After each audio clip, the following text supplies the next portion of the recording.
What's up, Chiefs Kingdom? Special guest Michael Darcy, creator of the KC Sports Report YouTube channel, joins us today to talk about the Chiefs 2025 season. We got a lot to cover today, so let's dive in. From the heart of Kansas City, we bring you Buck and Bob Take on Chiefs Kingdom. I'm Bob.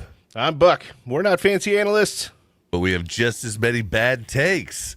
And today we have special guest Michael Darcy from the KC Sports Report and other things. I don't want to say anything, but Michael's all over the place. We can break the news here. Do if it. You want to do that? So do it. Let it out. Ladies and gentlemen, I will be taking over as the producer on the midday show at 8:10. There we go. That's huge. Buck and Bob exclusive. That's huge. Huge news. That's huge. That's awesome news. That's awesome news. Well, we got some crazy, some would say awesome news just here, just a second ago, about an hour ago, maybe. Skyy Moore has been traded to the 49ers, and he's been traded for what we think. I mean, I'm not sure if this is like for sure in stone, but from what we hear, we are swapping our 6th and 7th round picks for 2026 with the 49ers. The ball's on Brett Veach, man. He's basically said, yeah, I mean, we know we're going to have a better record than you, which we probably will. I mean, it's a good bet, but still, it's ballsy, right? Goodness, I mean, I was talking about it earlier. The fact that Chiefs got more than a bag of chips in a used car for Skyy Moore is incredibly impressive. And, like, it is just a pick swap at the end of the day, but that's a pick swap you didn't think you were going to get 2 weeks ago. Yep. And Buck usually says Veach can get basically he can get whatever he wants for a bologna sandwich usually. It seems like it. Yeah, the fact that we get anything out of this guy that hasn't done anything for us in well over a full season at this point, and I mean nothing for us, is fantastic. Huge news. Yep. And I mean huge for him too. I mean, we've talked about it. Many people have talked about it and speculated if Skyy's in an offense that just uses him as a slot, he's going to be probably pretty good. I mean, think of Julian Edelman if they had tried to use him like Andy Reid uses wide receivers. That would have been ugly. He's going to have like a lot of opportunities in San Francisco. I was looking at their wide receiver depth chart. Everybody's hurt, or everyone's hurt or suspended or doesn't really have a carved out role. Wouldn't it be something if Skyy Moore turned out to be like a 500-600 yard wide receiver? We'd have Chiefs fans complaining that we traded him. Yep. Not me. They Not me. You won't catch me. Yeah, but Chiefs fans will come out and be like, yeah, I told everybody we shouldn't have traded him. See, they don't have receipts like we do. Only dad and grandma knows what they said, you know. So there'll definitely be people who be like, I told everybody Skyy was awesome. We didn't give him enough of a chance. Clearly, Well, 3 reasons wasn't enough. Well, I was getting scared because Tobe came out in the most recent press conference and was like, yeah, Skyy's catching that punt really well, and you know he's one of the best catchers. And I'm sitting there going, dude, did you not see him drop 2 passes almost in a row in that game? And he muffed a kickoff. Like, what are you talking about? You know, I was so confused, and I think they were just all trying to put on a good face to get him a home. I mean, I really think that's what they were trying to do. And they found, not only did they find a home for him, they got an asset back via trade. Like that's completely different. And the craziest thing about all of this is San Francisco saw all of the things that were happening to their own team, and we're like, yo, we're hurting so bad. We got to call up Kansas City and trade for the guy that the fans literally would pay you to take. Yeah, Ain't that the truth? I just wonder if they paid off somebody on the Seahawks to give him that late TD. Because, I mean, would this trade have happened had that not happened? I don't know. Does one punt return negate the 3 other bad things that he did in the game, though? I don't know. Okay, so it was crazy. I was listening to KCSN and Matt Vetterline, right? And he was like, I was rewatching it. Did you know Skyy dropped a a second pass, and I was like, well, I did, but a lot of people might just miss that. A ton of fans don't even watch, preseason games. Like they'll watch maybe a quarter, or they'll watch it while they're in the background.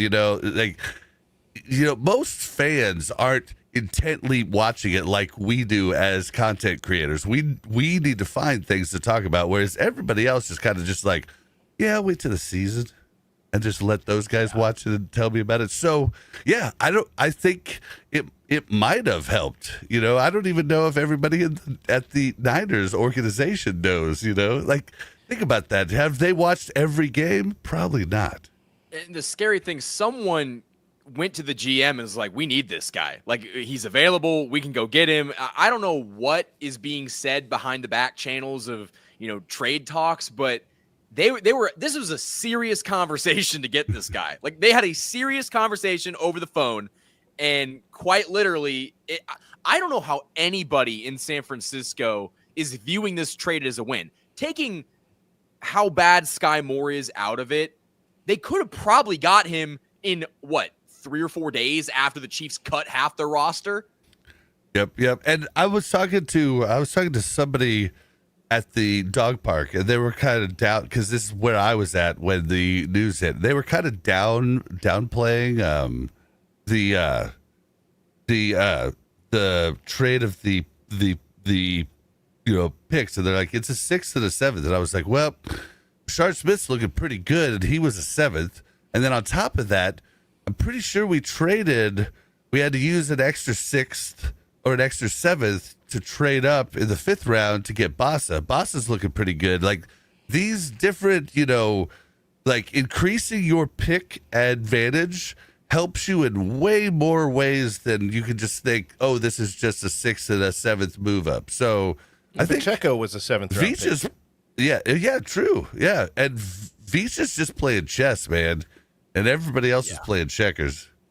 Well, and again, it's just like, how could any Chiefs fan view this trade as a negative? I haven't seen it yet. I'm sure there will be someone, but I think that was an overwhelming success.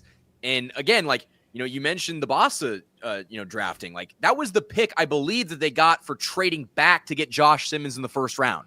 Yep. Like, and that's a player. That is a player that you think has a future. I'm pretty sure. So they traded back and got a 5th, and then I think they traded a 7th. I think they traded something with that 5th to move up in the 5th round to get Bassa. Chat, if you know, correct me.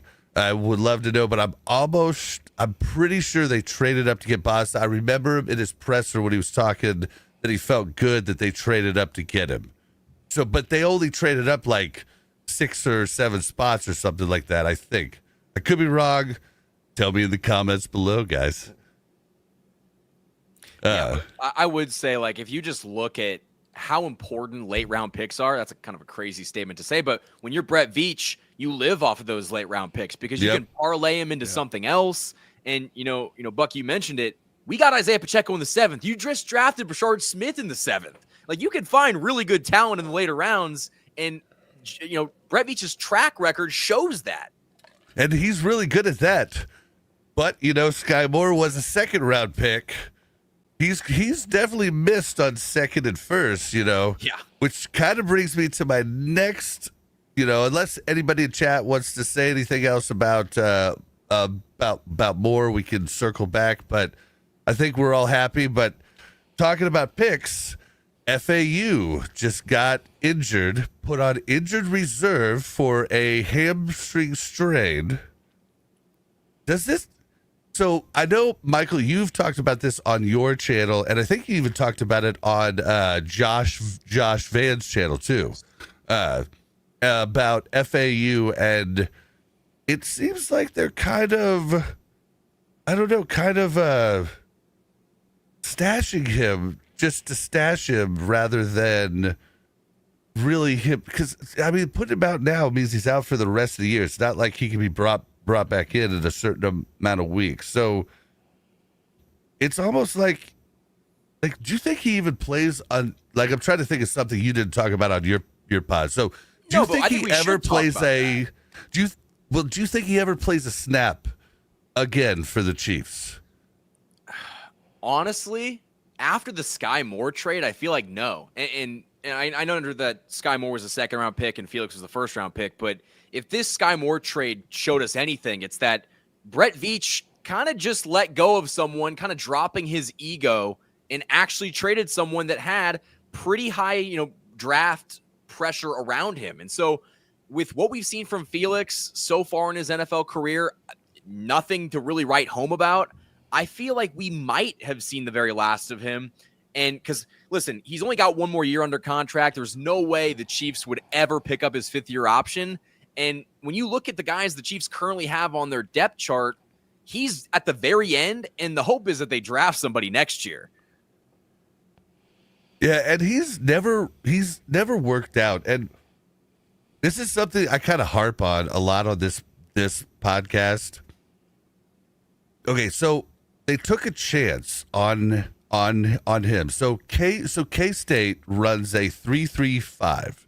That's 3 down linemen, 3 linebackers, 5 defensive backs. Normally 3 quarters, 2 safeties. If you want to think of it in simpler terms, it's a nickel 3-4. Okay, the 3-4 edge rushers are so different than 4-3 edge rushers. Like 3-4 edge rushers are linebackers.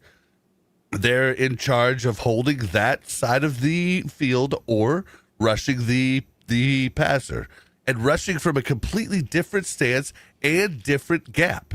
They're in a 4-tech rushing the gap between the tight end and the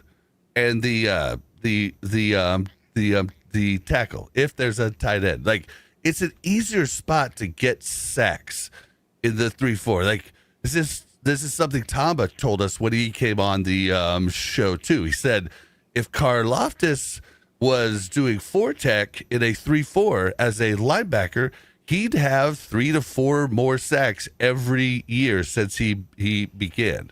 Like, it's just kind of a thing, right? And so FAU had never played 4-3, whereas a 4-3 edge rusher has much more responsibility in the run and has to rush the passer from a harder gap. So, and from a 3-tech. So it's just they were taking a guess on it. It's the same thing I said about Josh Uche last year when we brought him over from the Patriots. I was like, I don't know if he will work out because he's a 3-4 outside rusher. I haven't seen any evidence he's ever played a 4-3 defensive end. So I think they were guessing that they could teach FAU that, and FAU couldn't learn it because, like, for instance, Tamba Hawley or what's his name has played for everybody and their mother, Broncos. Von Miller? Yeah. Those are 2 guys I could name right offhand that played both at a high level. But you oftentimes see they're not able to switch to the other side. Same as oftentimes seeing a left tackle not be able to play right tackle or a right tackle not be able to play left tackle. Like, it's a completely different position, different assignments. And I think that's why FAU just didn't work out. And yeah, I think they guessed that they could trade him, and he just never was able to be traded. But I'd love to hear what you guys have to say about it. Sorry, I just went on a whole long. No, I think it was a good rant though, because like you really laid out why he struggled up until this point, and it almost felt like the Chiefs wanted to make a statement when the draft was in Kansas City, and oh look, this K-State product is available at the end of the first round. We need an edge rusher. Rock chalk. Yeah, I was gonna say, do you guys see the defendant back there? I'm a KU guy through and through. Same. Alum putting the here. bias aside, I wanted Felix to work out, and it's really sad that it hasn't. But I mean, guys, how much more time can we give him? Because I think if anything that we've learned over the past, 2 hours is that leashes are short. Yeah, and like I don't have any. Like, I have a side Bolton, right back here, Mizzou. His college is disgusting, but yeah, he's a great college player. doesn't matter to me. What matters to me is what they do in Chiefs Kingdom. And he's just, and he's even come to my golf course and played like where I work, and he's a great guy, but he's not great on the Chiefs. And he's another guy who might have opportunities on another team, like Seahawks, like anybody that runs a 3-4. So therefore, I think he might not ever play a snap again, because I think they might start shopping him right now, and he might get traded right after the 2025 season's over. Well, guys, I have a question for you. So one thing that someone actually commented on this on the video, and I was like, that's a really good point. Do you think that there's any foul play with Felix going on IR? Because, yeah, it's a hamstring strain, but guys come back from hamstring strains. It must be either he ripped it off the bone or, there's something weird going on. I think, dude, this is the same thing with Skyy Moore going on IR last year for basically a toe stub. I mean, I think guys really respect the Chiefs coaches, and I think there might be a backroom thing where they're like, hey, man, you could really help us out by going on IR. I mean, I could be crazy, but it really feels we'll help like you that. Get another job. Kind of thing, type of deal, which could be what they did with Skyy right here, and that's why Skyy got 1 billion freaking snaps. How many did Skyy have? Dude, I had it up here. Skyy played almost the entire game last week, and why? Yeah. We weren't going to play him. Thornton could have used more reps. Royals could have used more reps. There's a ton of guys that I think could have used more reps, but I think the Chiefs were. I think you might be really on to something there. I think, and if that's what they're doing, I mean, more power to them. Like, look at these other franchises. Like the Bengals can't even get their guys to call them back. Jerry Jones is just like, well, I want to make our guys, we used to be America's team, and now the Chiefs taking that over, and I just do not like that. So I'm gonna make my players just hate me. It's overpay them too. Yeah, and now he just doesn't even want to play. Bengals, same deal. Like, we have an organization that seems to be making players happy across the board. I mean, the last player I remember that was openly and outwardly angry was Chris Jones, and that was years back now. And then he even came back, got a change to his contract that just saved him the money for the sit-outs that he did. They obviously promised him, dude, you play for us and we will give you a contract. They gave it to him right after the season. I mean, players see that, players talk. Like, it's not like that's hidden. And so players trust what the Chiefs front office tells them. I think that's a thing. When it's also like they're going to pay him early, they're going to get it done. You're going to get your guarantees. It's not like, in Cincinnati, you got, Shamar Stewart holding out, and he finally just signed his contract. But, he was holding out for months because there was a clause in the contract that they wanted to impose on him, and they didn't do it last year. You got Jerry Jones, basically, you mentioned it, basically not wanting to give guys the money that they deserve early, and he ends up overpaying for them or trading them. So it's just like, people see the dysfunction in the NFL. And when the Chiefs are run so well and they pay guys early, it just makes sense why people would want to, and the championships don't hurt either. But championships definitely don't hurt. Yeah. Definitely don't hurt. So, Buck, you want to read this one here? Yeah. Doug in Kansas. That's what his name is. Shout out, Doug. I wish Skyy the best. No one likes anymore to say you suck at your job, so please remember that. Hey, well, I just want to give Skyy a bit of props, okay? If we remember back Super Bowl 57, Skyy made a great TD grab. A lot of people forget that. I watched it prior to us playing the Eagles last Super Bowl. I was like, oh yeah, Skyy did that, but I had forgotten, So, I mean, we do appreciate his time. everybody in the locker room talks and loves him. Everybody in the front office loves him. All the coaches talk about him. He's obviously a great guy and a hard worker, and I really wish him the best. I said it on our last video. I think he'd be more comfortable and have more success in another spot, just like I think FAU can too. And so I hope they are gonna help him.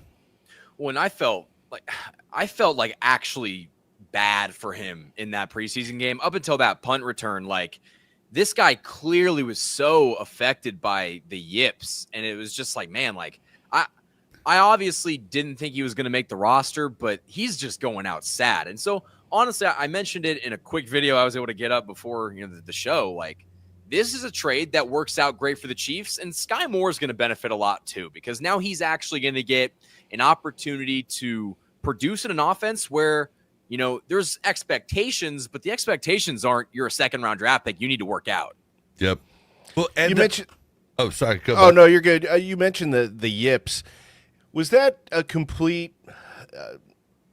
Was that done by him doing the punt returns early on in his career? I mean, people say he was ruined because the punt return, he was put in a position that he had never played before, and he clearly struggled.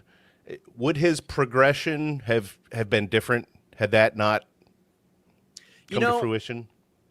To kind of make a cross-sport comparison, I almost feel like the Chiefs putting Skyy Moore specifically on special teams to kind of begin with is almost like bringing up a rookie and having him DH. And so, like, when he goes up and he strikes out, he has to think about that at bat until, the next AB he gets. And it's almost like, if you're Skyy Moore and you're trying to field a punt and you muff it, you're going to have that in your mind until you go out there again. And it's like, okay, well, I can't drop this one.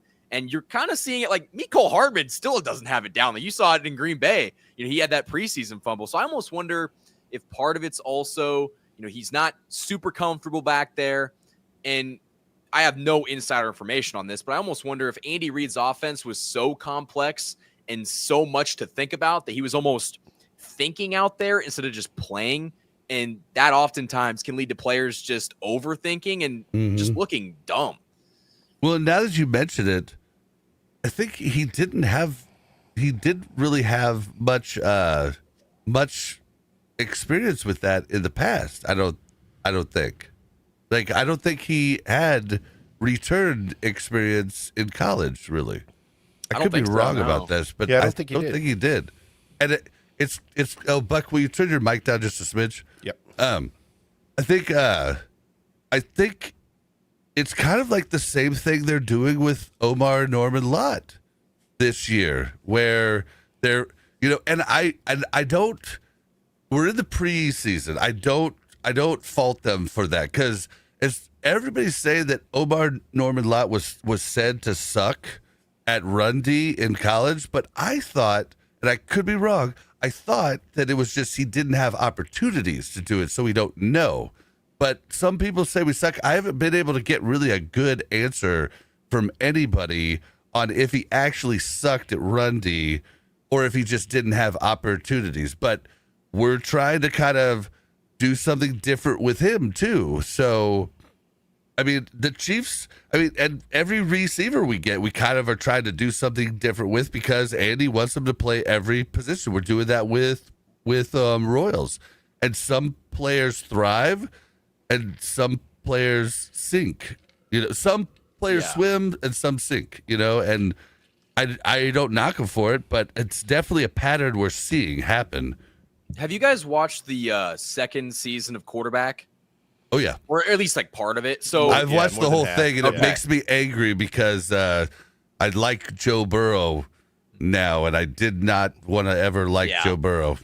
Well, I kind of want to talk about Kirk Cousins, because something that I think the documentary showed Do you believe in love? But I feel like, honestly, something we don't really think about as fans, he just got not traded, but he just signed somewhere in the offseason. He's trying to understand the offense. They had too many pre-snap motions and movements and stuff that his receivers and him couldn't get the timing down. And once they were like, you know what? Let's just go back to the basics. Let's just do what we should do. Let's dumb the offense down. It worked. They actually went on a little winning streak. And it's almost like back in 2022 or I guess 2023, when you had wide receivers dropping balls, they're like, okay, let's just not get just easy. Let's just dropping get balls, simple. like basically what's it called in volleyball where you Volleying it, basically. volleying, yeah, they were basically following it to the freaking defense. It was horrible. But once they dumbed it down, they won a Super Bowl. So it's almost like if guys, I understand wanting your players to be able to play everywhere and do a bunch of different things, but maybe, and maybe he's tried this and I just don't know what I'm talking about, but if a guy's struggling, just dumb it down and make him do one thing. And, maybe there's a stigma behind that because, he can only do this and he's a gadget guy. But guess what? There's some gadget guys that are very useful. Yep. Yeah, wasn't that Eric Bieniemy's last year that they did that? 23, I believe so, yeah.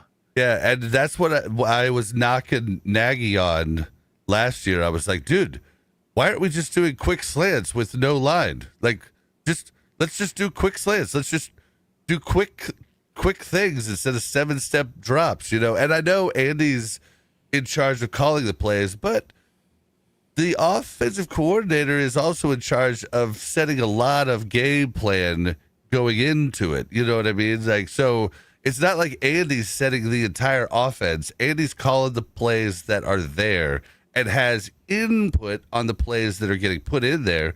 But I think Eric Bieniemy was the no guy that was like, Andy, this ain't gonna work. And then he was like, "Oh, you're probably right." And I think Nagy might be like, just in awe we'll try of it. Andy, just like not ready to say no, Andy. Whereas I think Bieniemy was just like he just didn't have a filter. He's like, that ain't gonna that ain't gonna work. Yeah, no, it's probably a pretty good point because I don't think the offensive coordinator has that much of a role. But you did mention like they are going to come up with plays and help. They're going to be in the room. And so, you want to have someone that can help tailor the offense. Another thing we haven't seen back in 2018, they used to just throw it to Kareem Hunt in the flat and say, go get it, kid. Why don't we do that anymore? They don't do it with Pacheco. Hopefully we see it with Smith, but it's I think we're going to see it with Smith. That's like a guaranteed 5 yards. Yeah, and then you look back at Williams and you look at the Super Bowl 57. Do you know how many like out to the flat Williams like 20-yard plays we had? It was nuts. And I think, dude, Brashard Smith, that's another one to talk about, dude. I'm pretty excited about Brashard Smith. I was toting him. I didn't think he would look this good in the run right off the bat. Those two, so there's two plays. One where he was supposed to go all the way to the outside, but then you saw him go and just stop and run up the gut, right? And then you saw him reverse the field. Like, there ain't been a guy on the Chiefs, like even Hunt couldn't do that in his rookie year. There ain't been a guy on the Chiefs since Jamal Charles that could do that. So I was expecting him to be pretty cool in the pass game. But some of the stuff he's doing in the run game, I'm like, dude, he might be ahead of schedule. Like, this is crazy. When I don't know the guy's name, I know someone out there, a buffoon, I might say, said that there was a chance that Brashard Smith was not going to make the team. I don't know who said that. I don't know what they were smoking or watching.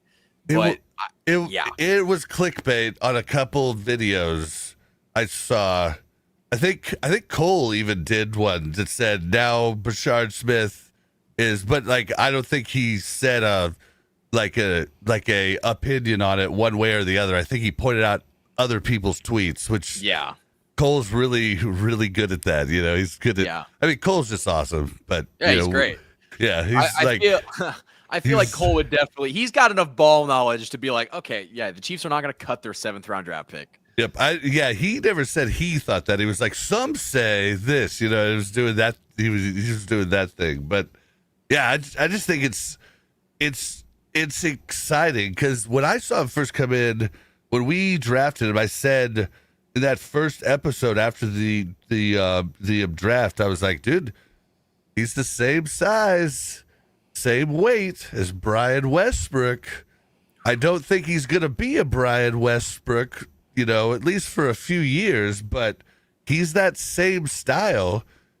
But like I mean, because if you look at Westbrook, he wasn't a good rusher for the first 2 to 3 years of his career, and then he turned into just an awesome back for like 3 years. Then he was just an adequate back after that, right? But I mean, Smith might actually get a good amount of playing time if he gets the pass blocking down. That's where he's gonna he's gonna struggle, I think. Yeah, and honestly, I think he's probably faster than Westbrook, and so it's very interesting to see, where he's gonna find a role on this team. A question that I have for you guys, and this is actually something that we're gonna have a video dropping on my channel tomorrow, but we kind of saw it in the second preseason game and a little bit in the first. Carson Steele is getting a lot of first team reps. Do you guys think he's going to make the team? I think for sure. I think for sure. And there's a lot of people that don't think he's gonna. I mean, our boys at All Cheap Tough.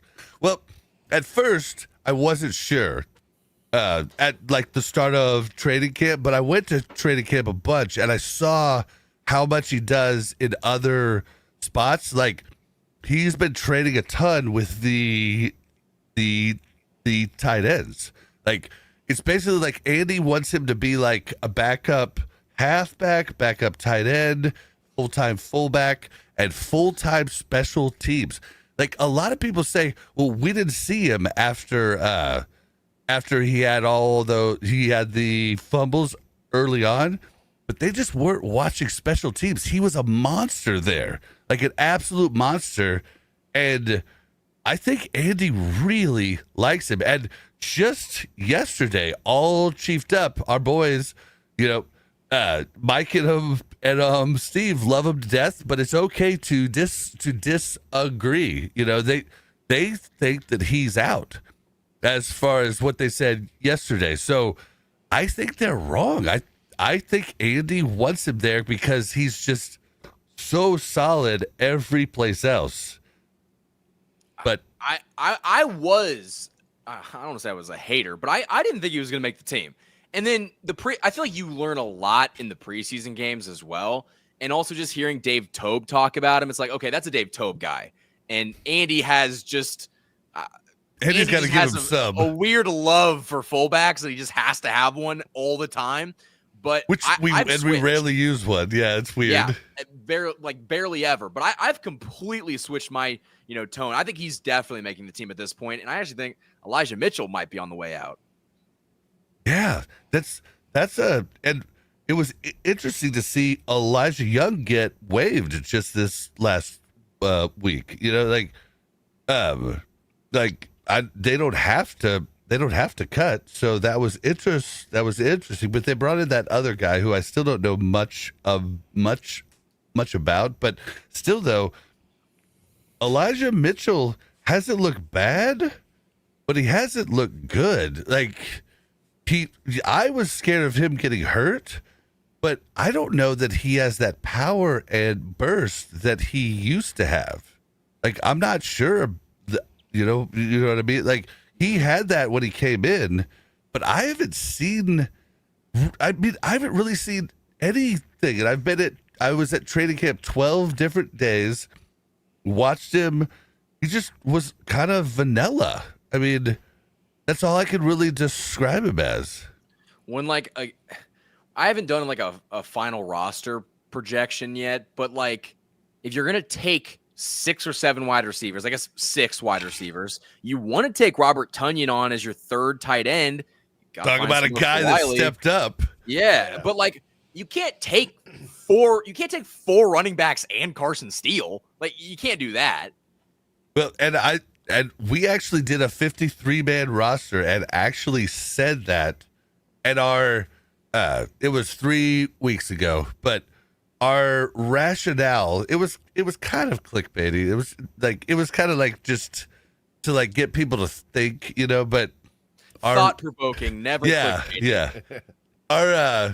Our thought process was Robert Tonyan, if he would agree to it, could go to the practice squad. They could be like, Bobby, we know you're going to be in within the first 1 to 3 weeks, okay? So what we need you to do is just go to the practice squad, and we're going to call you up as soon as somebody gets hurt. They're going to get hurt, so you're going to come up. And he's one guy that could actually go without waivers. So he could actually go straight there because he's a vet and doesn't have to clear waivers. So that was kind of like a cheeky thing we thought the Chiefs could do. But at this point, like, I don't know that I think you just have to respect Robert Tonyan and be like, dude. I mean, I was at training camp watching all those one-handed grabs, and everybody watching at home, you didn't see them all. They were all over the place. Like, nobody got them all on tape. He was just blowing stuff up. So I can't believe where he's come from. Like, it's just weird. Hey, congrats, Bob, on keeping that accent the same the whole time. Did I? Oh. It was consistent. He usually wavers. It always ends up on some Scottish. I usually get to the Scottish one. It just turned Scottish for some reason. So, do you guys think then that Elijah Mitchell is probably a cut candidate then? I do. Buck, what do you think? They've got too I many think he's a running practice backs squad candidate. yeah, I don't know that anybody's going to maybe. pick him up. Yeah, there's just too many running backs, and with Bobby Tonyan showing up the way he is, I mean, he's fighting hard to make this team, and I think he's definitely making it at this point. So, yeah, I mean, Elijah Mitchell could make the practice squad, but he could be cut. He's got he does have final 53. Yeah, he does have guaranteed money, right? I'm trying to look up exactly. Like $2.5 million contract. Like, there's it's like one of those things where, like, they would have to. Okay, so it's a 1 year, $3.5 million contract, 1.35 mil guaranteed. So basically, Clark kind of just be like, I'm cool with just throwing 1.5 mil in the trash, or 1.35 mil in the trash, which, I mean, for a billionaire, like, it's probably fine. It's not like, it's kind of a drop in the bucket for him, but that's 10 people going to a Sea of Chiefs game with what ticket prices cost. So yeah. So I think he definitely could, but I think they try to get him onto the practice squad. I really do. But I haven't seen anything from him that puts him above any of the others on the roster. And what's sad is, we have Hunt, we have Pacheco. There's questions. Pacheco looks like he's back, right? But, they are all, except for Hunt, really injury prone. Well, Hunt and Carson. But, and I guess Smith. Pacheco and Mitchell are injury prone. Mitchell really injury prone. I think the one site said he had a 96% chance to get injured this year. Yeah, that's a tough gamble there. Yeah, so I think that's why they have to take more. But I think Elijah Mitchell goes to the practice squad. But what do you pose the question? What do you think? Again, it's crazy how one preseason game has me like rethinking my roster construction. But I feel like, honestly, Andy Reid is not going to. I've said this before. I feel like this specific signing was very much reminiscent of when the Chiefs signed Ronald Jones back a couple years ago. And I think he actually ended up going on the Chiefs practice squad and getting elevated for a couple games, but he didn't really give much, juice to the team. And we all were like, oh my gosh, we just signed Ronald Jones in free agency. Like, is he going to be our, 1-2 punch? No, he was not. So I wonder if this is almost what the Chiefs are going to do with Mitchell. And I don't really know who would pick him up, but I also don't know if he might be kind of expensive for the practice squad. Well, but I mean, we guarantee him. Yeah, I guess if he went to the practice squad, we'd still have to pay the full 3.5 mil. That's a good point. But I'm trying to find here. We'll see how quick. much Clark Hunt really wants to dish out. So if I look at here, hold on. Something that preseason games can't really tell you a ton about everything, because, like, I'm pretty sure Spags wasn't even calling a play that would ever stop the run the entire game, right? But hold on, I'm trying to look this up. But you can look at different things, like, for instance, where's Elijah Mitchell here?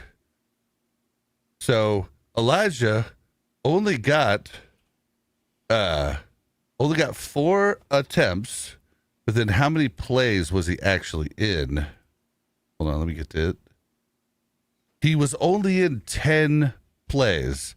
And then you look at Steele was in 14, Smith was in 15, and the other one's Pacheco. I think basically what they're saying is they didn't care to give him snaps in that game where they were trying to analyze their backups. So therefore, I think they are low on Elijah Mitchell too, because they would have given him more chances if they hadn't, I think. Well, and something that the Chiefs have done, not just at running back, but kind of across the board, they are always going to go with their guy, the guy in-house. And Carson Steele made this team as a UDFA last year. He's got a lot of time in this system. And so for someone like Elijah Mitchell to come along, who, you've got the contract in him, but, Steele's got familiarity with the offense, and so does Kareem Hunt, and so does, Isaiah Pacheco. Well, Isaiah Pacheco is never getting cut, but it's almost like the Chiefs are well within, I guess, their comfortability to keep guys that already have, like, a track record in the offense than trying to go out and bring in new people.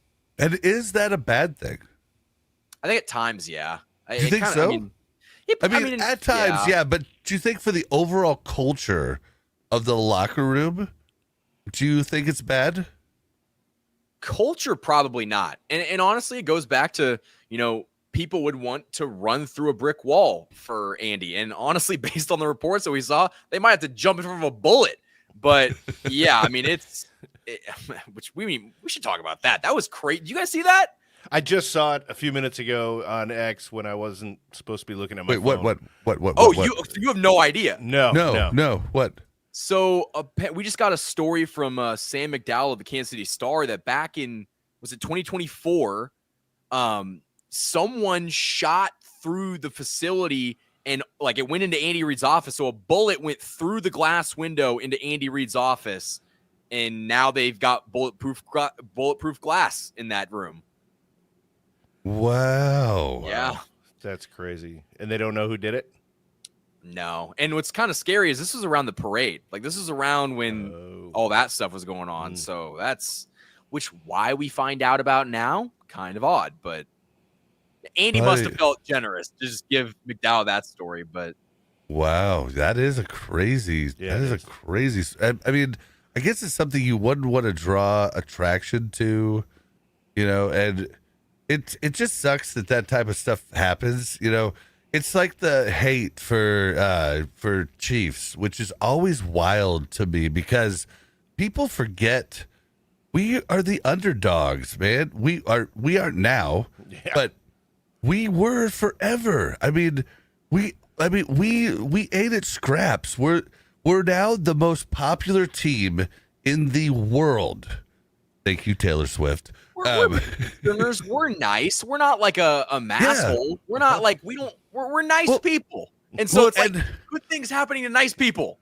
Well, and you've watched the whole the Kingdom documentary, right? I haven't seen it all, and I need to. It just shows how much our storied organization, even though we were awesome coming out the gate when the true NFL formed, which was a huge part in Lamar Hunt. Lamar Hunt started the AFL, which is the AFC now, which is the reason the NFL's one of the reasons the NFL's so popular. He coined the name Super Bowl. The trophy for the AFC Championship is named after him. He came to Kansas City, a little podunk town at that time, and brought his team here after leaving Dallas. Like, I mean, he could have fought Jerry Jones and probably would have won, but he saw Jerry Jones as an asset, to the whole big, plan. And then, yeah, it's just on top of everything, like the way we treat our players. Like, you even look back to Eric Berry, came back from cancer. We still paid him. Like, Tamba Hali talked about how cool that was and how different that was from other organizations. I understand not wanting the Chiefs to win, but hating the Chiefs and taking shots at Andy Reid and taking shots at the parade makes no sense to me whatsoever. It's just it's unreal to me. Yeah, it's just the hate's so forced. I like how King Jamie said Big Red is a boatmobile or a boatmobile office. The Big Red Mobile. Yeah, no, they gotta make sure that no one even.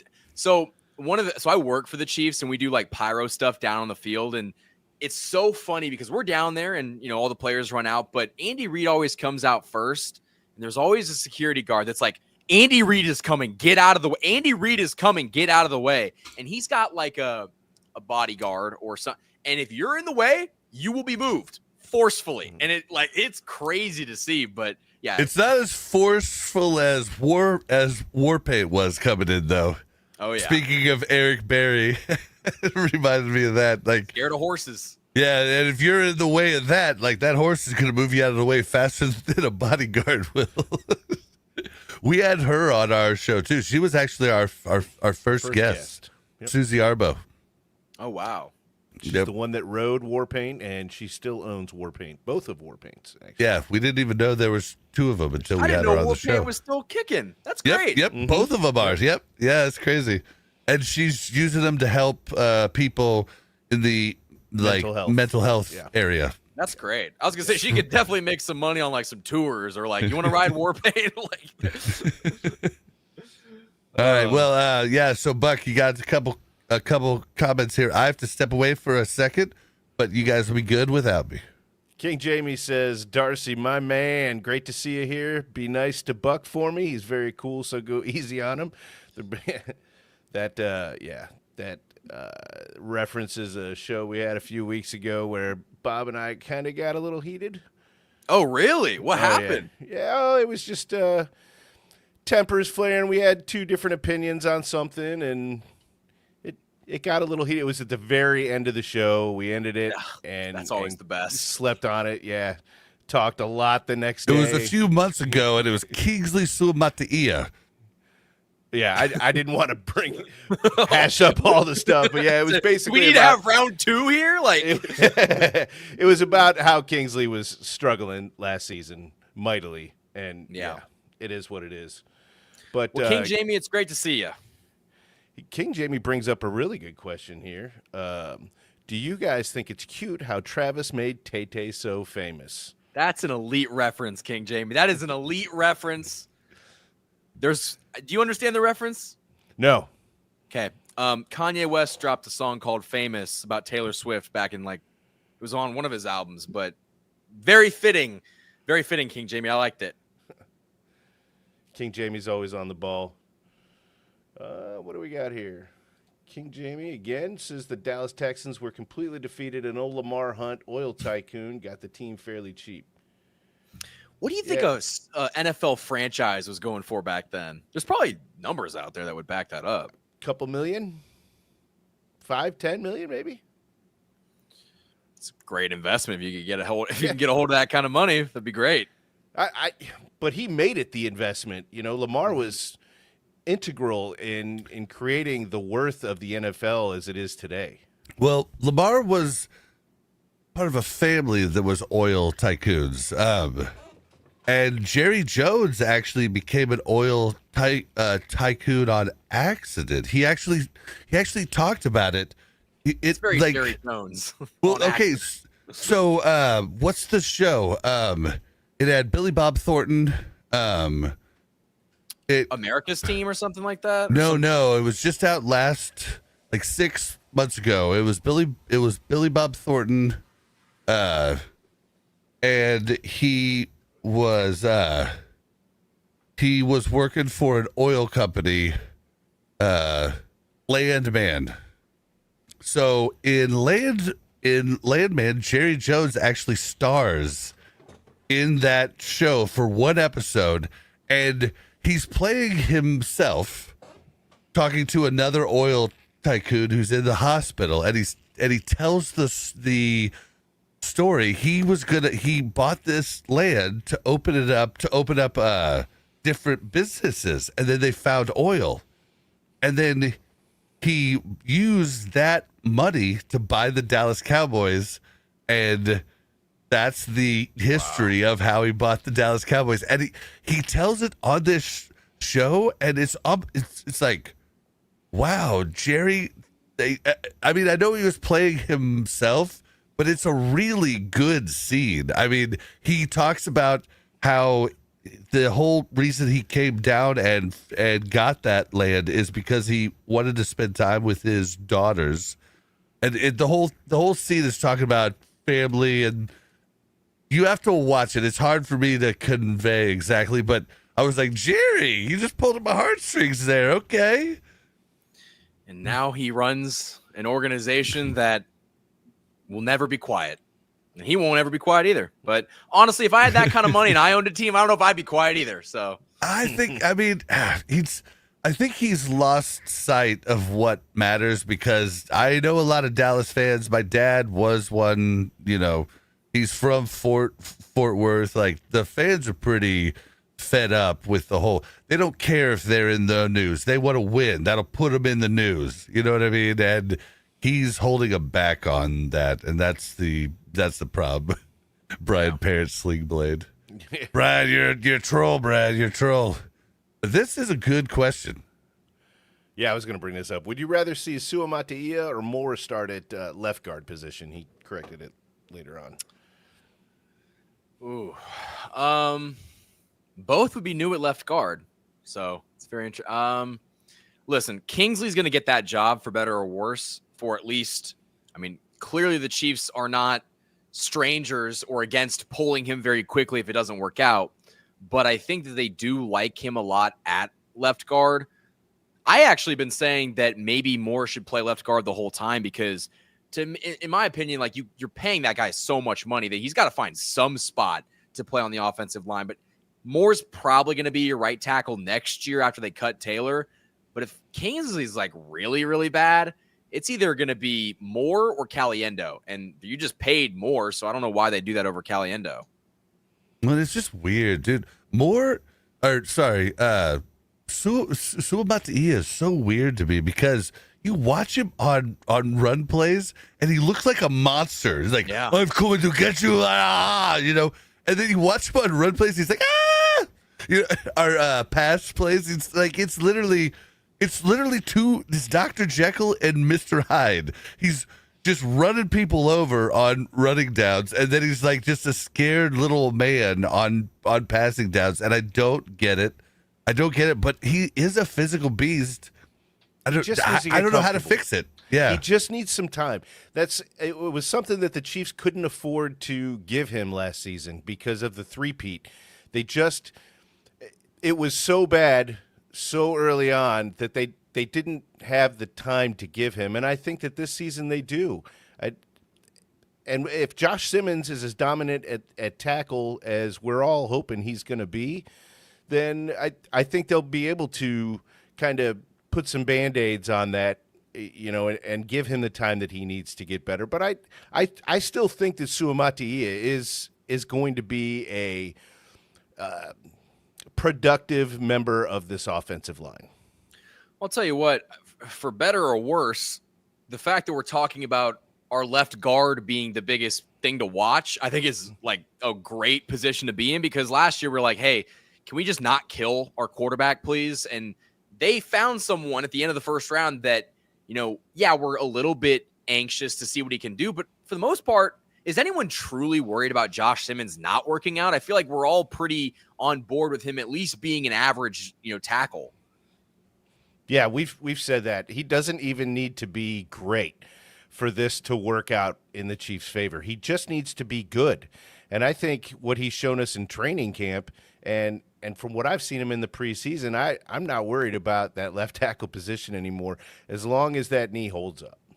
Yeah, and that's the big question, because I think Slater of the Chargers had that same patellar tendon injury, and he just actually signed that contract extension. Then he got hurt, which we'll see how he responds to that. But to see someone like Simmons who suffered that injury like a little less than a year ago, and he's not really wearing anything on his knee, like that's the craziest thing to me. Yeah, I was only able to go to one of the training camps, but the one we went to, I think it was still that first week, maybe the second week. But anyway, that was the first thing I noticed. I said, he's not wearing a knee brace. It's not taped up. He's just wearing his pants and his pads. Which freaks me out. Why doesn't he wear the knee brace? Why not? Like, what's it hurt? Have you ever tried to wear something like that? Actually, no, I haven't. Maybe maybe I'm dumb for even saying that. I wear like a cloth knee brace, and you don't even think of like a cloth knee brace, but like when I try to kneel down, all that cloth like balls up in my knee pits, very uncomfortable. Okay. That's I'm also glad he's wearing pants. That's a good comment as well. That's just me not knowing what that would be like. Kind of like Michael talking about jail time. Yeah. Taking all 30 days at once. I was like, dude, you've never been to jail. Clearly I've never been to jail. But so, okay, to completely go back to that, how would you break up 30 days in jail? Dude, if I could, I would just spend weekends. Like, I would just keep my normal 9 to 5 and then just spend weekends. I mean, like 2 days, you don't realize. So, I've never been in jail either, but I've had a lot of friends. And we should say, jail, different from prison. Prison, very, very different, guys. Prison's where you don't drop the soap. But jail is just, you lose all of your rights. I had family in there recently. Like I never got to talk to them because they can't call. They can only call at certain times, and then you can't call them back. If you miss the call, it's over. Like, it's a very lonely existence. There's not like a bunch of TV time. Like, there's books, but you have to like rent those out. It's not like you can have an audio book on playing your your can't be playing Madden probably. You can't be playing your Switch. Like, it's not like you're just chilling at the airport. Like, think about chilling at the airport with nothing and being restricted to a little room. Oh. Everybody knows how much it sucks to be stuck at the airport. That's kind of what it's at. That also. Yep. And, and if you're, certain, like prison, you have your own toilet in your room, but jail, oftentimes you don't, like if you're in county jail. So it's just it's very, you lose freedoms, and you wouldn't believe how much you love those freedoms until they're gone. And I could only just kind of guess from what different friends and family have told me from their experiences. So I'm not even an expert either. See, it's interesting though that you'd keep. Sorry, really quick. Like you'd keep your job, and then you'd sacrifice your time off to go to prison. Or to go to jail. That's commitment. Well, and like you asked me, so with Rashee Rice, I guess if I was Rashee Rice, it would be a different type of thought. Like, I was just thinking me, and but I guess, I mean, it'd be like ripping off a Band-Aid to do 30 days. I mean, it might be it depends on if you're into meditation and stuff. Like, there's a lot of different avenues. You could be like, I'm going to take this, and it's going to be a journey, and I'm going to be a better person when I come out. And I'm really going to self-reflect. I mean, you could do that, but if you can take it, and I haven't really gotten any like substantial information of if he's allowed to break it up. Like, I mean, he can break it up. Well, you talked about him going in and just sleeping there overnight, and like if that was an option, which I think there's paperwork every time you go in and out, right? So I think that's just not a thing. But if it was a thing, yeah, that'd be the way to do it. Like you just wake up, you're like, all right, I'll see you later. I'll see you tonight, guys. You know, like that would just be like, basically. Yeah, it'd be just like a bad hotel. You know what I mean? Like, I mean, I thought about that, but he's got to serve it down in Texas, and he's going to be playing until at least September 30th. So, well, but within 5 years, he's got to do it something. So he could be in Texas for weeks at a time in the off season. Dude, I think what he needs to do is just do the 30 days. I know for me, I wouldn't mind trying like the weekend thing, but I know that I'd be in there for 3 days of suck, and it would just suck. And then when I got out, I got to go back for that 9 more times. That's Hell what I'm no, saying. man! That's I'm gonna embrace the suck it more and more do the 30 each days. time. And he might as well do it while he's on suspension. He's going to be on suspension for at least 5 games. I mean, and then there's also like, can he choose to change his mind once he does it? Because that's like if he says, okay, I'm gonna do 30 days, so take this into like you walk in and you're like, but I can tap out at any time, right? So like when it starts to get rough and when you start to cry into your pillow at night, can you just be like, all right, let me out? But if he has to choose and then it's just like you're stuck there, that's a whole different thought. So we just don't have enough information to know like what his options are. I would love to know because it's there's a lot of factors that go into it. Well, my first thought is, okay, professional athlete, like you can't just take a month off of training. He's got to get his food in. He's got to get his meals. Is he eating the prison slop? Like what is he eating? Like, are they bringing in food from the outside? I have so many questions. I know. And then, yeah, like if you get like a white collar crime, like if you go to a, what's it called? The secondary prison, like where they don't even have walls. It's like you usually get it for. Oh, I know what you're talking about. Like embezzlement, basically federal money crimes. It's you're not like a danger. Minimum security prison. Those are oftentimes have tennis courts and stuff. Like it's literally like a country club. I have a family member that spent a little time at a minimum security, and it is like it's like a camp. I mean, you have bunk beds, and the doors aren't locked. There's no fences. I mean, it's for people doing less than 2 years. It would be stupid for them to run. Yeah, and it's guys that like basically stole money, embezzled from their company. You know, different like money federal crimes, white collar crimes as well. I was gonna say, like, what crimes could we 3 commit to go to this camp and just have a great 2 years? Do we have an internet connection because we can do our job? I was gonna say we could do a podcast from prison. Like that'd be great. Hell yeah! Talk about a niche. We're in a completely different niche. Oh, we got Alador from Twitch here. Bears is better than the Chiefs. See you Fridays. I don't know what NFL you've been watching, man, but I will be at the game, Aladar. Aladar's a WoW Classic streamer, so that's why he's on my. We're streaming this out to 6 different locations, so there's a lot of different chats. I was trying to ban the people on Kick that keep coming in and be like, tired of streaming to 0 audience? Buy viewers now. I saw that, yeah. Yeah, I had to go on to Kick and kick them, so interesting kick to kick them. Okay, so was there anything else that we had in chat that were questions that were up here? By the way, the Stalag 13 reference, that's a great one, Brian. Oh my gosh. That's a super old movie, but it's a good one. Oh, Brian is he's the comedic relief here, man. Brian's got all kinds of different stuff. Yeah. That's a deep bag. I appreciated that one. Dude, when we were putting together our ultimate Chiefs offense, he was in chat all night talking about his ultimate defense. And then when we did the defense a week later, he was like, I don't like your guys' rating system. I'm going to do my own. So he's there you go. But, I mean, he's got so much knowledge. All right. I have something fun. Michael, how much more time do you have?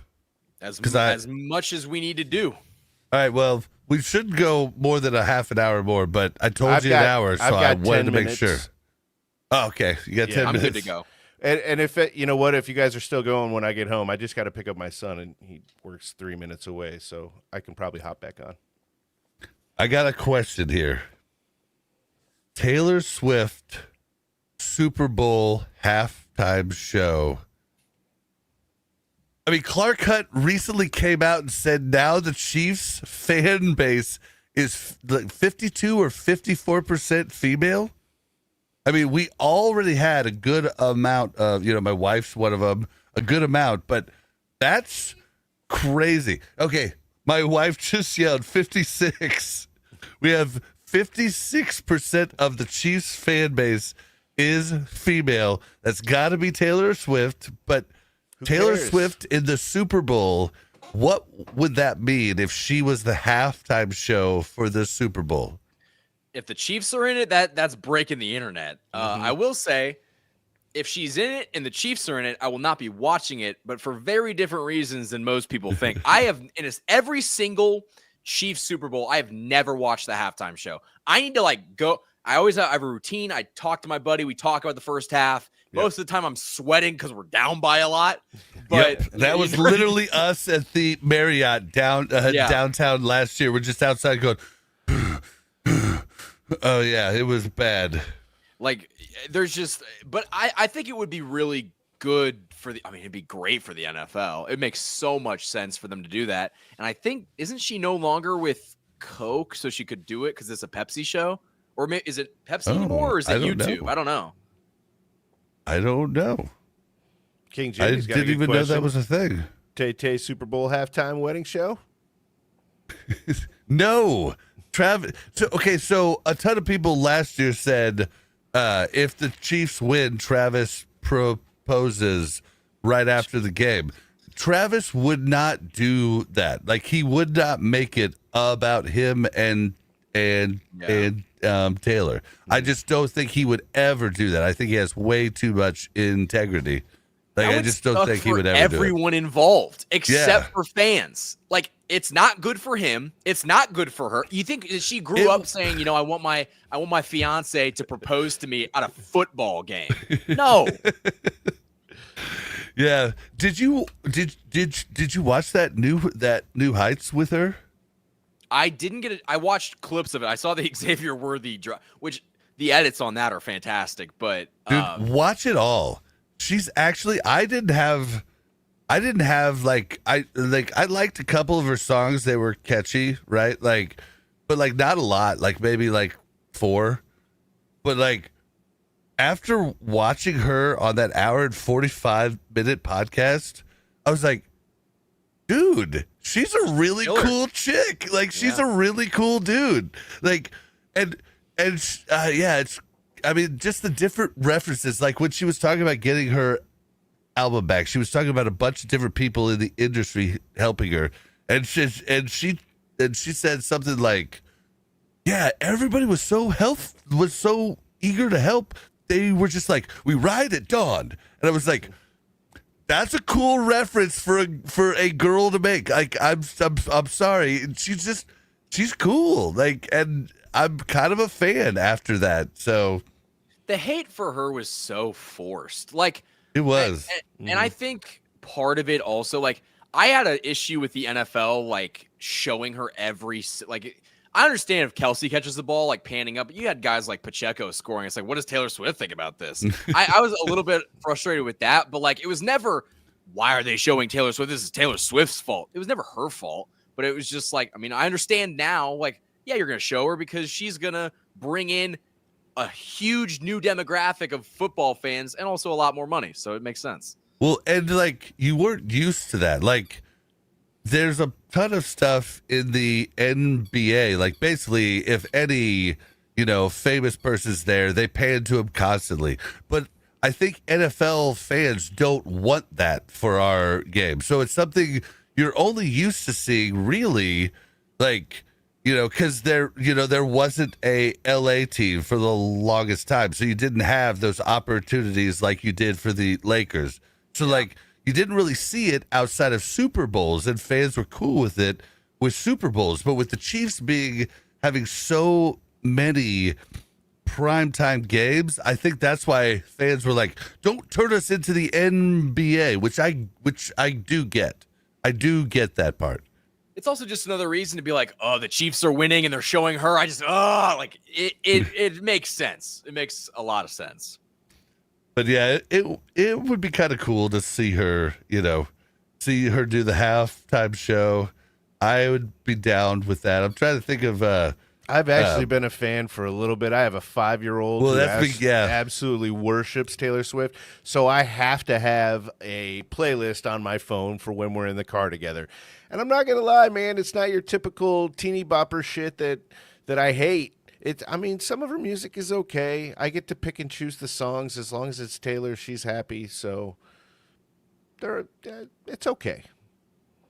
Yeah, it's not my first choice, but there's so many dads. That's one of the things that they kind of talk about in, that's what Jason Kelsey talks about. Jason Kelsey, me and him are almost like the same dude. Like, it's really weird to like have him talk about his childhood and the movies he liked, and I'm just like, dude, we're like the same dude, and we both get like angry at the same shit. It's weird. I'm not like single white females, no, but it is definitely weird. Did you play in the NFL and you're just not telling us? Nope. I wish, man. So what was there was one other thing. Oh, the Rice suspension. This is definitely weird. I don't know what else we could really say about it. Everybody's talked about it. Like, it's weird that they did stuff different. Like, why does the NFL choose to do all of these different things differently? Like, why isn't their standards set? Like, I don't get it. It's like a dad instead of like a $1 billion organization. It's like a dad. Like, Roger Goodell wants to be like, no, I will judge this case by case. Like, yeah. And I don't think it bodes well for anybody. We look at, they're trying to give Rashee Rice 10 or more games, and Deshaun Jackson got 10 games. What's his name?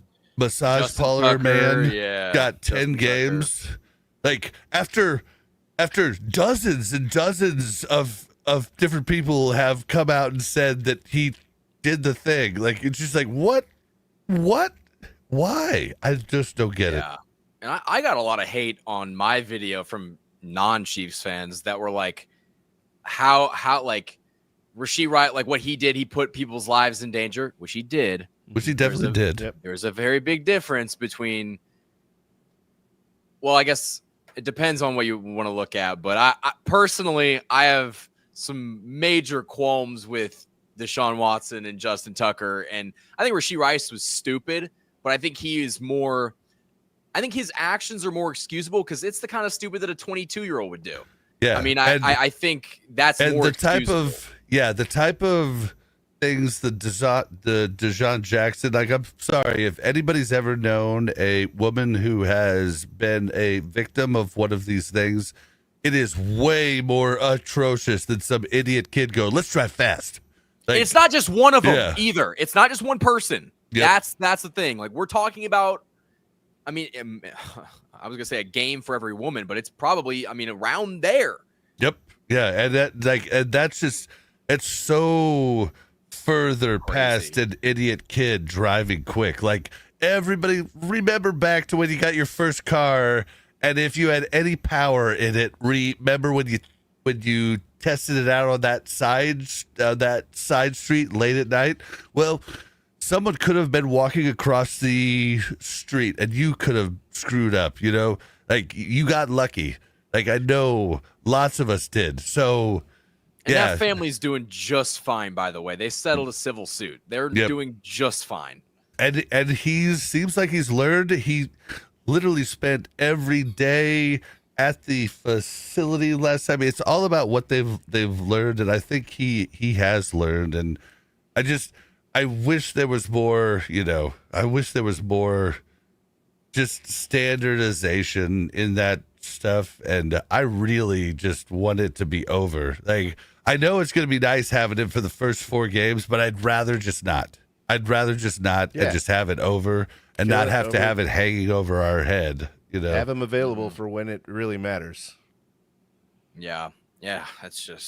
It's tough. It's so tough. But yeah, it was very weird to see people like almost not defending Deshaun Watson and Justin Tucker, but like, I don't know, especially with the domestic violence stuff that also like there's guys that have done horrible things and it's like 4 games. And I think the NFL wants to set a precedent with Rashee Rice. And I think if he played for any other team, it would be a significantly lower sentence. But that's just me. Yeah, and I think people do have a point. I've heard people bring up the whole Maurice Jones-Drew, like he got 3 games, I think it was, for domestic abuse. But when the video came out where you saw him actually knock his girl out and carry her by the hair, dragging her, it was like he never played in the NFL again.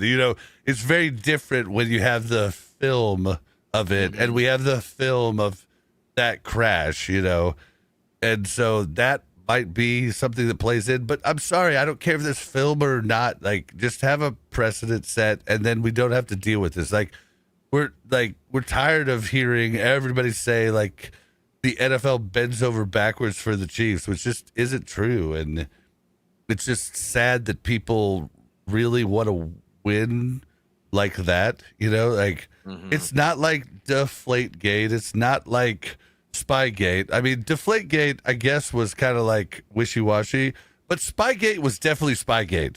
They were definitely spying on the team. You know what I mean? Like that was shady. I mean, there's all there is to it, and I understand hating on that, but the Chiefs don't do that. Like, it's just weird. Hey, real quick before we continue this, I've got to step away for a little bit. Michael, just in case you're not here when I get back, man, it was really great to meet you. It was a pleasure, my friend. And it was great to talk to you, but I hope to be back, and you guys are still. And we'll get you on the channel soon, too.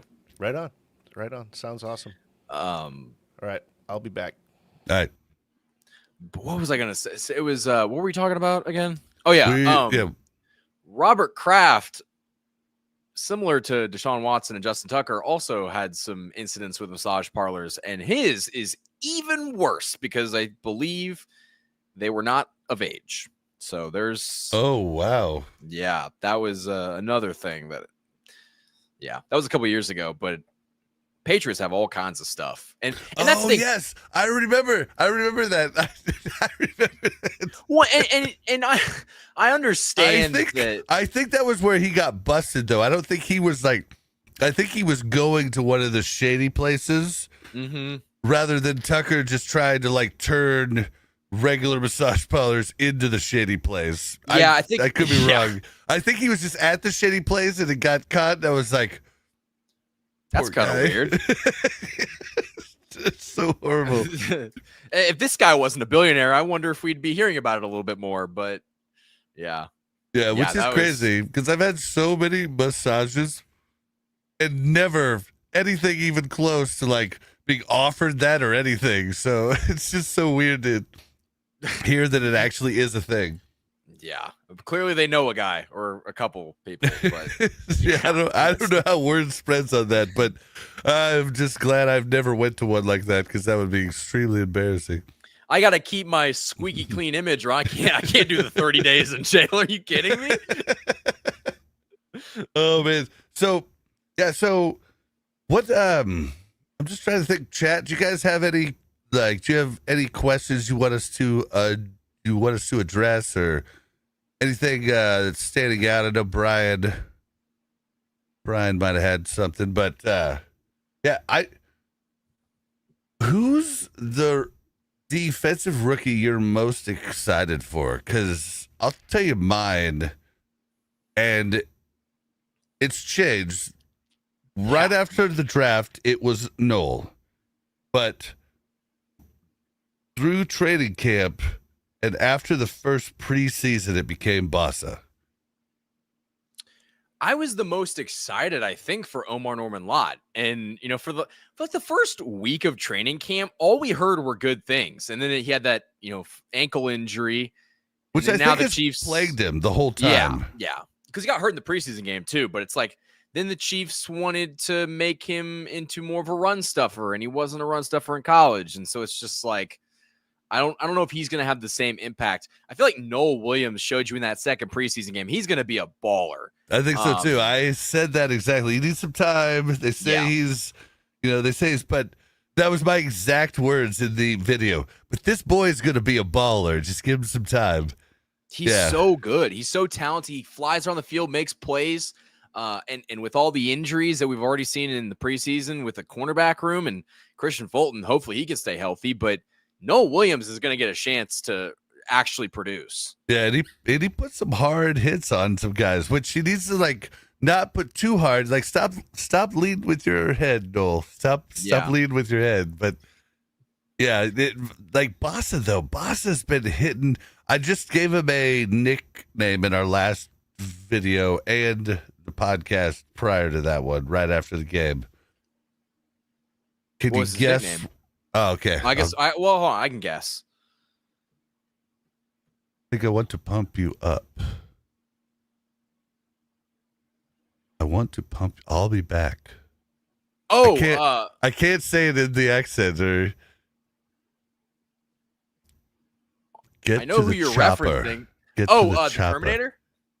The Bossonator. Eating big ups like it's protein for the next workout. Yeah, the Bossonator. Dude, I love it. Like, he's barely had any time in, and he's like, if you watched that last game, he was directing the D. Like, he was pointing out stuff. I mean, that's huge for a young guy. Like, it's crazy. And I feel like he could be the replacement for Drew Tranquill. And I know that he signed that contract extension, I believe, last year. After this year, I think you can get rid of him and save a little bit of money. And if you're confident with Bosa, taking over, he's someone that is either going to be great or just find his way out of the league. There's really no in between. I hope he hits. Think so. Dude, I think he's going to hit. I think he's going to hit big time. This is a trivia question.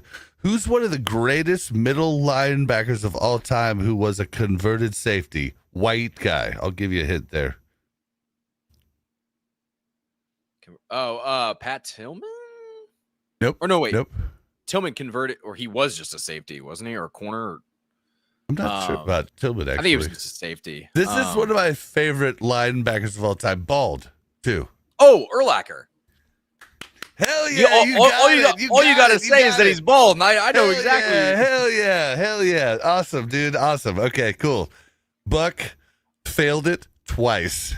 I asked him, what other bald white linebacker is there? I didn't give him bald.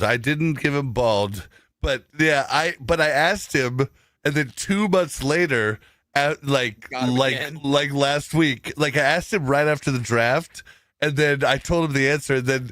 Just last week, I asked him, and he was like, I don't know. I was like, I already asked you this. He was like, damn it. You said white linebacker. I'm like, who? Like, I was trying to go through my mind. He was a safety at one point? In college, converted to linebacker. Terrifying. Yep. But that's I think it's so huge when you get a safety that converts over because they just have so much more not what I'm trying to say, eye over knowledge the field. Yeah.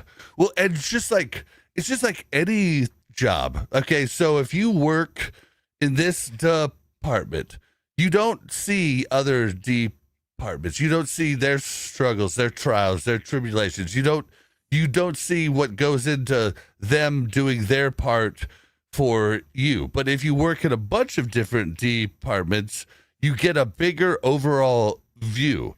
And that's what I think a safety converting to linebacker gets, is they just get such a broader view of how to play linebacker. I mean, You know, Yeah. and that's why sometimes corners that are, later on in years move to safety because they're a little bit slower. Like they turn out to be really good too. So When I think and like receivers Jamal that go to Adams, running backs, yeah, same thing. You know what I Rashard mean? Smith action. I Yep. feel like wasn't Jamal Adams kind of a? I mean, I guess he was a safety that played up in the box. He was kind of like a linebacker. That's I neat. don't. I'll be honest. I don't know Jamal Adams. Uh, Legion of Boom defense for the Seahawks. Oh, Oh, yes. wait a Okay. minute. Actually, Wait, no. no. Hold He on. was not. He was not Legion of Boom. He was after. No, wait. Jamal No, Adams, no. safety. He was after, but he's on the Raiders right now. Sorry, He's not. yeah. I just don't know a ton about him. Earl Thomas was part of the Legion of Boom. He also so there were many years ago. Earl Thomas and Patrick Peterson were guys that Chiefs Kingdom wanted, like bad. Okay. I remember Earl Thomas was playing against the Cardinals, shattered his leg, and you've probably seen the GIF of him in the cart flipping off Pete Carroll as he's getting carted off the field. No, I haven't. Really? No, I haven't. No, I haven't seen any of this. Oh, but I definitely do know Earl. I am looking at him. Yeah, I definitely know him. Yeah, he was crazy good back. He was on the Legion of Boom defense. I think Jamal Adams was like drafted in like 2017 or something. Yeah, I'll be honest. I don't know a ton about like other teams. Like I end up before the podcast we started last year, I didn't know crap about other teams. Like really, unless they had fantasy value, right? Yeah. Like, so I didn't know anything about defenders. I knew about defenses as a whole, right? And I think that's Sure. how a lot of people are. But with the podcast, like I've started to learn more and more about different players on different teams. I think that's how a lot of people are. I'm not this is a fan podcast. I'm not ever afraid to say I don't know because I feel like it's the same thing when I worked in IAT. Nobody likes the guy that's like BS's you when they don't know something, right? And a lot of IAT guys do that to people because they don't know what they don't know. And so I'm not going to try to do that to our audience. I just don't know. I'd love to learn. Tell us in the comments, guys.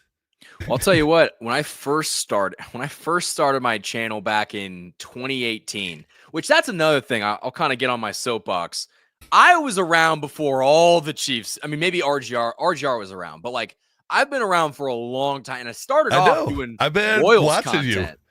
Yep. I started off Royals content and Chiefs and I didn't know anything about the Chiefs. Like up until that point, like I watched them very casually, and that's why like if it wasn't for the channel, I probably would have never started to talk Chiefs and really get invested and started reporting on them.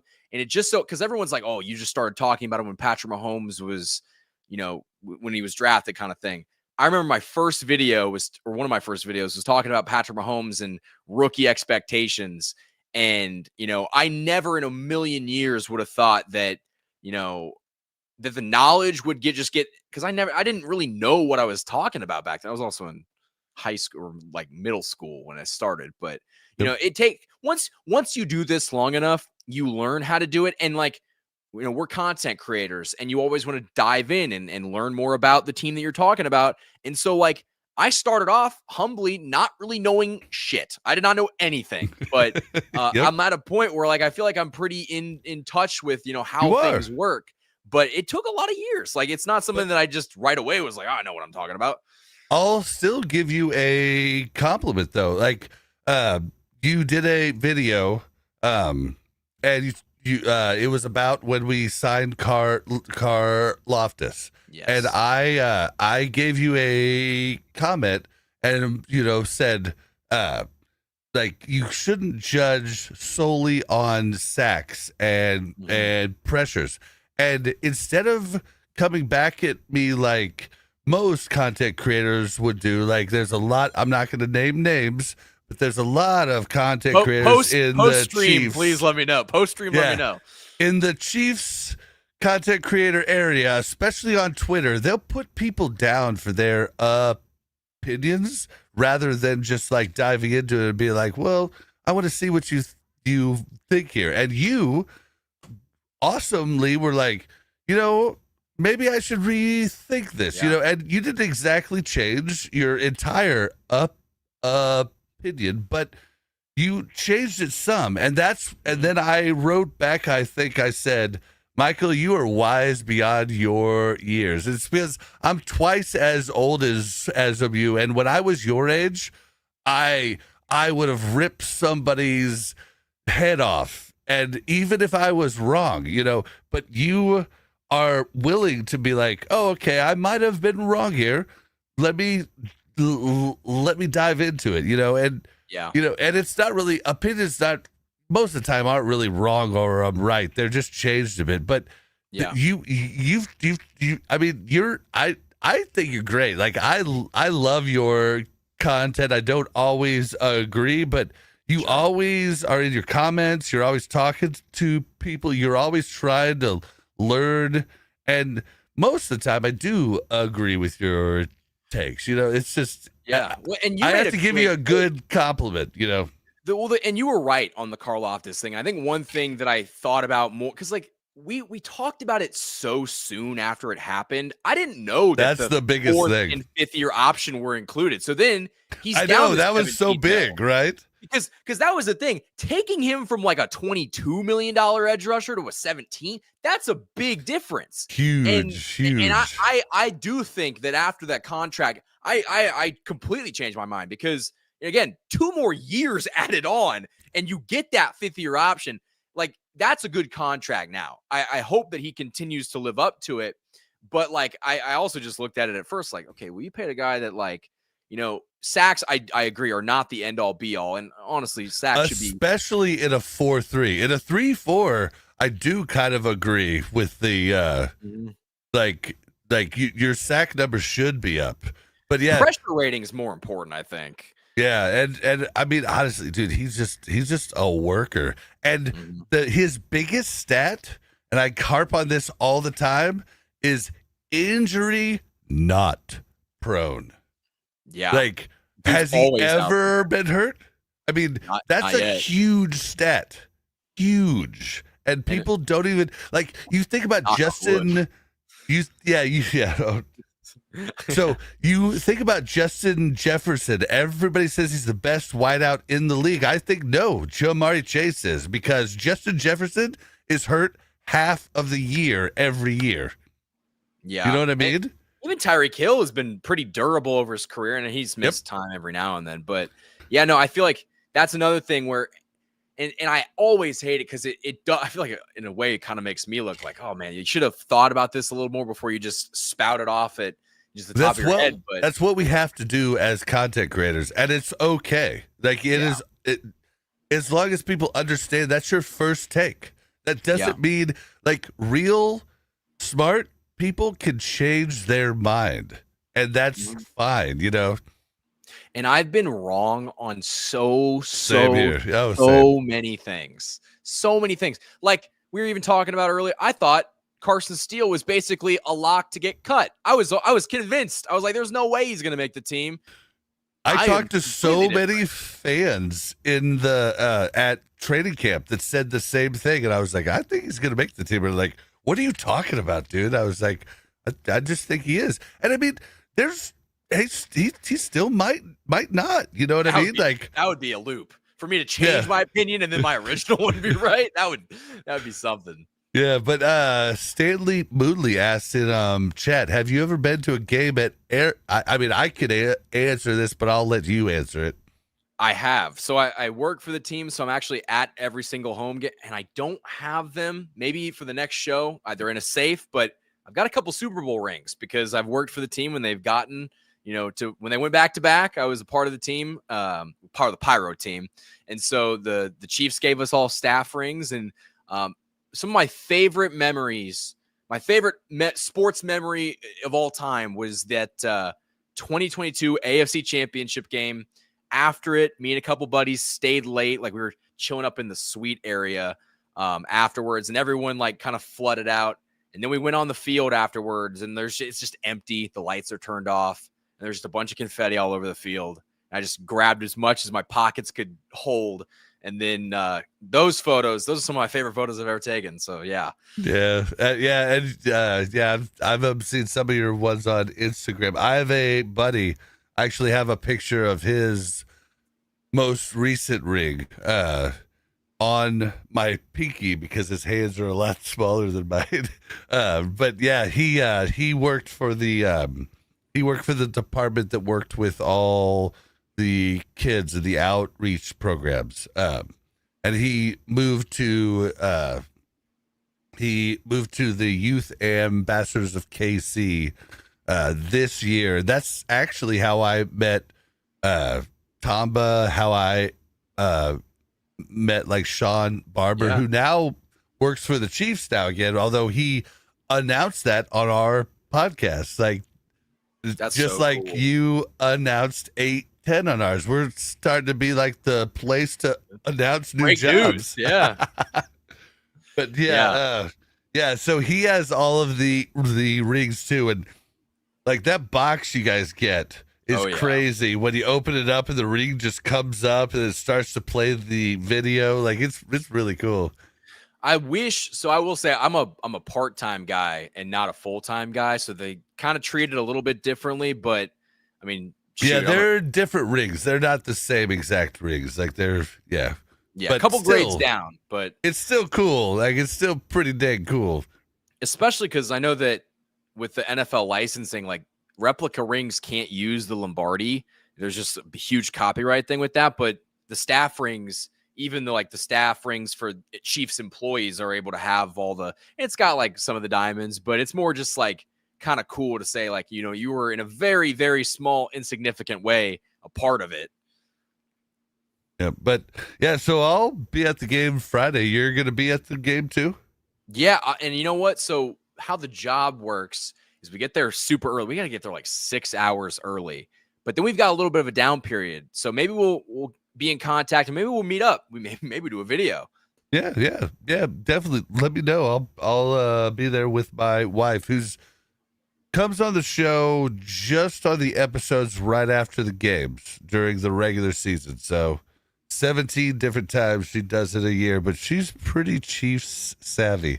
But it's a pretty sweet gig, by the way, too. Just doing the post game stuff. That's a dream. Yeah. I mean, and she's just like, well, I don't research the other. I just, see the game, and she's a pretty big deal in her field. She's a published author in her field. She's a vice president at her company. She's kind of a big deal. Like, so she knows what she's talking about too. Yeah. She's a very smart girl. So anybody who's new to us, which a lot of you are, because we just started last year. You guys will get to see her, and you can go back and look at the old videos, but I don't know if I would recommend that. Like, I went back and watched our first episode the other day, and boy, that was rough. That's the life of a content creator. You'll look back in 6 months and be like, man, this one was kind of rough. But dude, I've went back and looked at Cole's videos from the start. I'm like, damn, that was, you have come a long way, my friend. You know what I mean? So it's all of us, and, leaving it up there is the way to do it, just to show any other upcoming content creator. I've talked to so many people, dude. If you want to start content, just do it. Just start, improve week after week.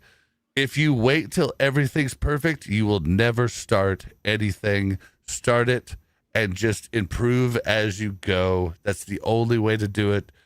You'll never just start it perfect, ever.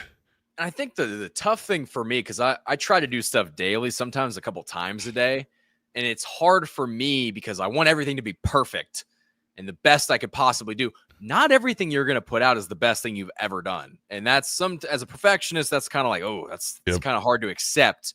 But as long as you try your best every day and you come prepared, you know what you're talking about, and you're confident, if you're confident too, like that'll just carry plays you. a lot of things.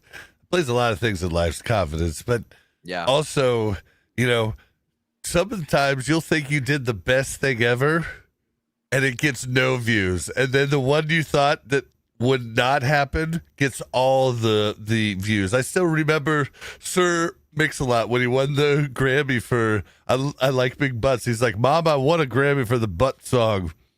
You know, it's just like, you don't expect, the one you didn't expect goes. So, guys, if you want to make content, just make it. Just make it. I'll tell you what. So, kind of along that same theme, I don't know if you saw on the Instagram, but a clip from the podcast, they actually put it in the Kingdom documentary. And so I had to go back and find it because you said that on one of your videos, and my wife and I were like, we missed that. So we went back and saw it. Or the episode 2 towards like last 10 minutes. But funny enough, and you'll understand this because you went to KU, I recorded that video on my phone in between classes at Cat Fed Hall in a room that I was not supposed to be in. I got interrupted right before I started, and I was like, give me 5 minutes. And they were like, all right, or yes, we're gonna give them 5 minutes. And then posted it, went to class, and somehow, some way they found that and they put it on ESPN. Yep, that's awesome. So, anybody who wants to do it, you guys should do it. I think that's all we've really got. I mean, I don't think there's anything else I really wanted to talk about. A lot of people were a little shocked that the starters are going to play this week. That's the last thing I really have to talk about. I was listening to Matt Derrick, and he was saying that the starters were going to play, and a ton of people prior to that said the starters weren't going to play, but it looks like they're going to play like 2 quarters, maybe 2.5 quarters, which is kind of like the dress rehearsal of old when we had 4 games. It used to be week 3 was the dress rehearsal, and then week 4 was just like nobody played. But usually in the 4-week preseason schedule, you'd start right after that 4th week. But now with the 3-week schedule, we have a week off. And I think a lot of teams are starting to say, hey, game 3 is the dress rehearsal. And I think that's what the Chiefs are doing this year. And a lot of people were kind of caught off guard with that. Yeah. And Andy Reid's saying that they're going to play as long as, because he said, what, a quarter? No, he said 2 to 3 quarters. Yeah, I'll be the first to tell you that's not going to happen. Mahomes You will don't play. think so? No, because Andy, there's one thing: death, taxes, and Andy Reid lying about preseason snaps. I will tell you that. That is true. That is true. He's going to play a quarter. Yeah, no, he'll play a 5 series. minutes. Yeah. So, and listen, there will be some guys like I would love to see Kingsley and Josh get a quarter, a half. Mahomes will be out there enough time to throw a couple balls. Please, Kingsley, at least have a half, please. Yeah, I think he needs more time. But like, you're not going to see Mahomes out there deep into the second quarter. I think he'll maybe get a drive, maybe 2. I might be on a different. So I was talking to Joe Blameyer. I actually met him at the dog park. We actually hit it off like a few months ago, and then I talked to him at training camp, and he was telling me the last day of training camp that they would be treating this game like a real game, like with practices and everything. He didn't say anything more than that. So, but I just wonder if they don't play at least a half. And I would love to see at least a half, like, because it's going to be another 2 weeks after that before they play. And if they don't play much, it means they just really haven't played much at all. So I'd love, like, I could very well be wrong, but I feel like it could be, they could play a half. I feel like they could. Oh, Buck's back. I'm Buck is back. The Buck did not stop there. The buck keeps going. So what are you guys talking about?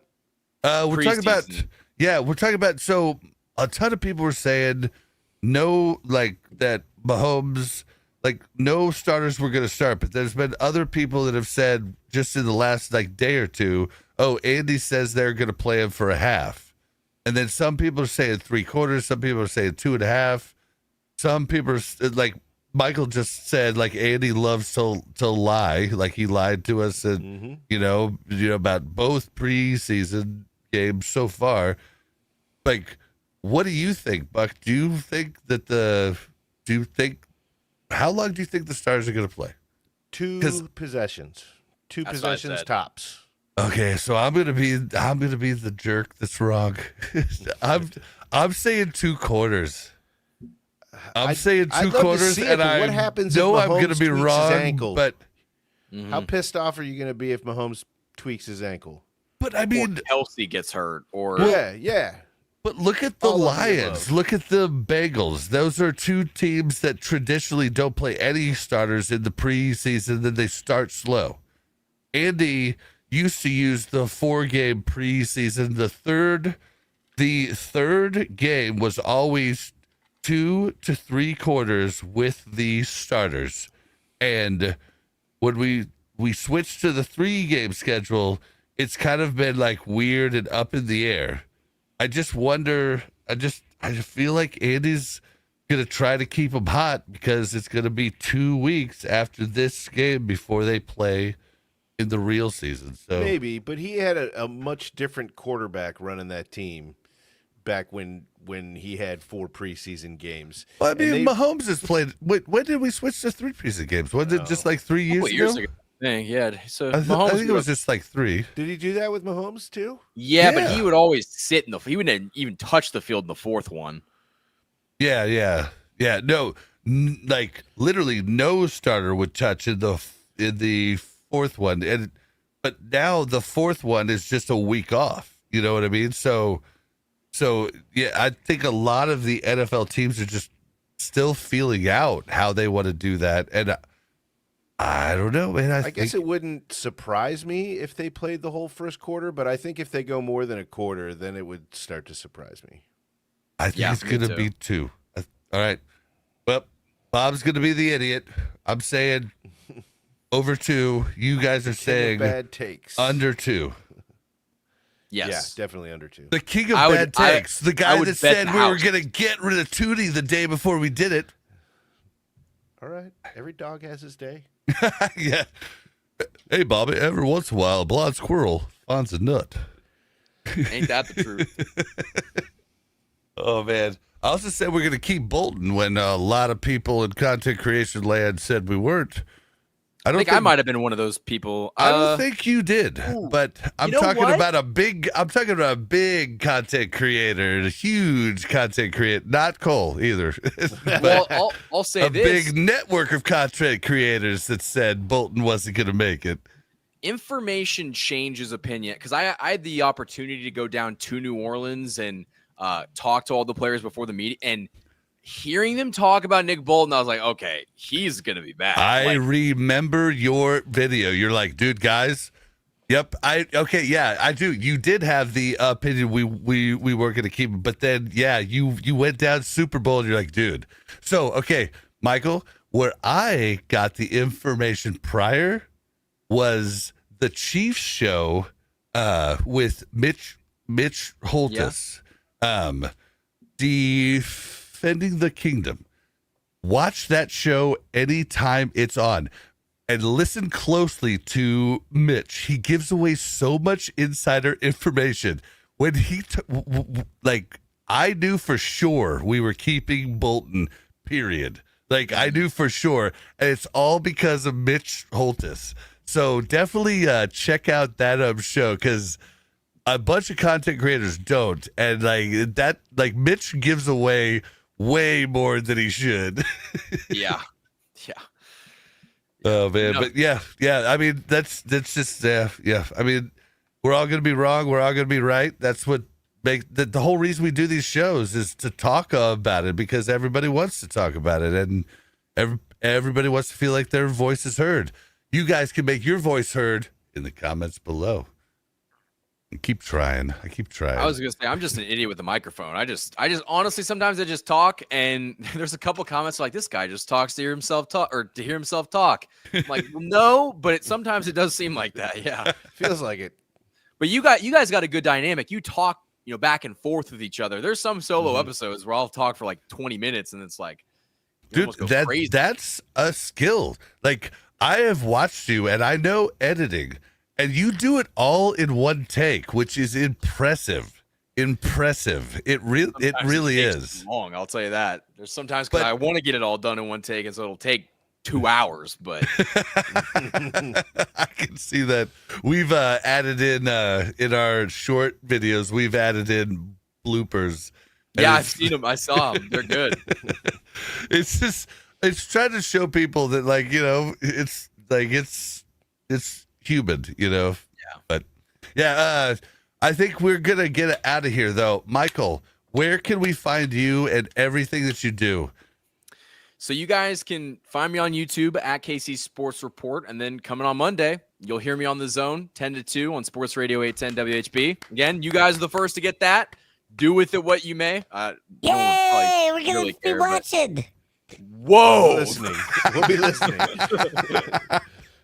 Well, you probably could watch on stream. Yeah. I'm gonna have to figure out how to. Okay. Well, we're gonna learn on the job, ladies and gentlemen. There's a lot of learning that I'll be doing, but yeah, that'll be a super fun time. Yeah, it's gonna be cool. Buck tried to get into radio when he was your age, and you're a so tough much market to further than he was at. Like, yeah, we're excited to watch your journey, and we're gonna be following along. Well, I appreciate it. And we're gonna have to get you guys on the channel soon. Yeah, anytime, man. I Absolutely. love collaborating. I love having different conversations with different people. It's what I did in my whole last podcast. I had a few hundred people cycle through 4 years. You know, I love talking to different people, getting me out of my echo chambers. You know, I love hearing other thoughts and other perspectives, whether I agree with them or not. Sure. Buck, where can we find you? As always, you can find me on Facebook. You can also find me on X at Buck_Tastic. That's BUK_TASTIK. And you can find me at buckandbob.com. And Buck, am I always right? I agree, Bob. Yep. And you can